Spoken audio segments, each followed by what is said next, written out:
आपको फरीदाबाद की उस अल फलाह यूनिवर्सिटी में लेकर चलते हैं जिसका लिंक आतंक के 3 प्रोफेसर से है जो डॉक्टर के वेश में अल फलाह यूनिवर्सिटी में बैठकर टेरर की प्रयोगशाला चला रहे थे, जिन्होंने पढ़ाई तो मेडिकल की थी लेकिन सप्लाई आतंक की कर रहे थे।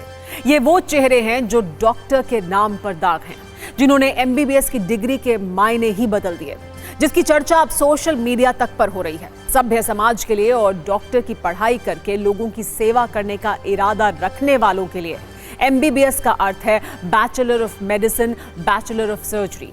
लेकिन इन आतंकियों के लिए MBBS का मतलब सिर्फ एक था, master in bomb blast studies. और इन आतंकियों की पनाहगाह बनी फरीदाबाद की अल फलाह यूनिवर्सिटी, जहां वो छात्रों को मेडिकल का ज्ञान देते थे, उन्हें पढ़ाते थे। लेकिन असल में ये प्रोफेसर आतंक के उस प्रिंसिपल के लिए काम कर रहे थे जिसका नाम है मसूद अजहर। आतंक की अल फलाह यूनिवर्सिटी के साथ जिन आतंकियों का लिंक सामने आया है उसमें पहला नाम है डॉक्टर उमर, जो असलियत में फिदायीन आतंकी था लेकिन यूनिवर्सिटी की नजर में प्रोफेसर था। इसी तरह डॉक्टर मुजम्मिल शकील, जिसे पुलिस गिरफ्तार कर चुकी है, ये भी फिजिशियन था, प्रोफेसर के पद पर था लेकिन इसका भी असली चेहरा आतंकी का है। और तीसरा चेहरा जिसे महिला आतंकी बताया जा रहा है, नाम है शाहीन शाहिद, जो भारत में मसूद की आतंकी विंग की हेड है लेकिन यूनिवर्सिटी में प्रोफेसर के वेश में रहती थी। अब आतंकियों के साथ कनेक्शन रखने वाली ये अल फलाह यूनिवर्सिटी की ही जांच एजेंसियों का सबसे पहला टारगेट है।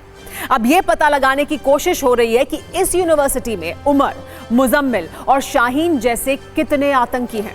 आज पुलिस ने अल फलाह यूनिवर्सिटी में जबरदस्त तलाशी अभियान भी चलाया है।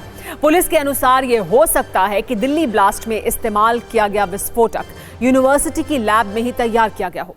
इसीलिए पुलिस ने लैब के साथ साथ पूरे कैंपस में सर्च ऑपरेशन किया। पुलिस ने उस कमरे की भी तलाशी ली जहां फिदायीन हमलावर डॉक्टर उमर रहता था।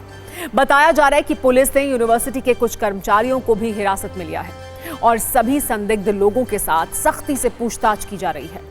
आज TV9 भारतवर्ष के रिपोर्टर न सिर्फ फरीदाबाद की अल फलाह यूनिवर्सिटी में पहुंचे बल्कि दिल्ली के ओखला में मौजूद अल फलाह यूनिवर्सिटी के हेडक्वार्टर भी गए। अल फलाह विश्वविद्यालय की स्थापना 2014 में हुई थी। इसे 2015 में UGC से मान्यता मिली। ये निजी विश्वविद्यालय अल फलाह चैरिटेबल ट्रस्ट के अंतर्गत संचालित होता है और फरीदाबाद के धौज में करीब 70 एकड़ के परिसर में फैला हुआ है। लेकिन सवाल यह है कि एक यूनिवर्सिटी के अंदर 3 आतंकी प्रोफेसर के पद पर तैनात थे, तो आखिर मैनेजमेंट को इसका पता कैसे नहीं लगा? क्योंकि ये एक बड़ा सवाल है। देखिए क्या सवाल उठ खड़े हुए हैं, आपके सामने रख रहे हैं। पहला बड़ा सवाल यही कि यूनिवर्सिटी में 3 इस तरह के प्रोफेसर थे तो कैसे नहीं पता? क्या नौकरी देने से पहले किसी प्रोफेसर का बैकग्राउंड चेक नहीं किया गया, नहीं देखा गया कि इनका बैकग्राउंड क्या है? इसके बाद एक और बड़ा सवाल यह कि यूनिवर्सिटी में रहकर डॉक्टर किस तरह से आतंक की सप्लाई कर रहे थे? डॉक्टर मुजम्मिल और डॉक्टर शाहीन आतंक की सप्लाई कैसे यहां से कर रहे थे? प्रबंधन इससे अनजान कैसे रहा इतने लंबे समय तक? एक बड़ा सवाल है। एक बहुत जरूरी सवाल यह है कि क्या अल फलाह यूनिवर्सिटी में आतंक के और भी प्रोफेसर हैं? क्या और भी लोग इनके साथ शामिल थे? ये जांच का विषय है और इसकी तह तक जाने की जरूरत है। अभी अल फलाह यूनिवर्सिटी के आतंक वाले कितने राज सामने आने बाकी हैं, ये भी एक बड़ा सवाल है। आतंक से जुड़े आरोपों और इन सवालों पर TV9 भारतवर्ष के संवाददाता ने अल फलाह यूनिवर्सिटी का पक्ष भी जानने की कोशिश की। देखिए क्या हुआ।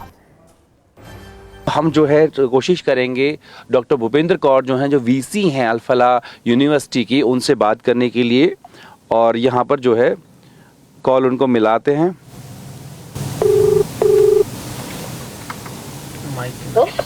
भूपेंद्र मैम, गुड इवनिंग, कैसे हैं?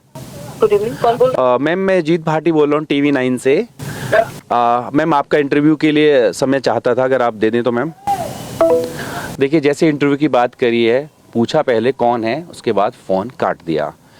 हमारी कोशिश है, क्योंकि एक जिम्मेदार चैनल है, कि TV9 भारतवर्ष यूनिवर्सिटी का पक्ष जाने, लेकिन ये वहाँ की VC थी, vice chancellor doctor Bhupendra Kaur. जैसे इन्होंने सुना कि हम इनका इंटरव्यू चाहते हैं, पक्ष जानना चाहते हैं कि जो लोग पकड़े गए हैं उनसे क्या संपर्क है या यूनिवर्सिटी का उनके बारे में क्या कहना है, तो उन्होंने तुरंत फ़ोन काट दिया।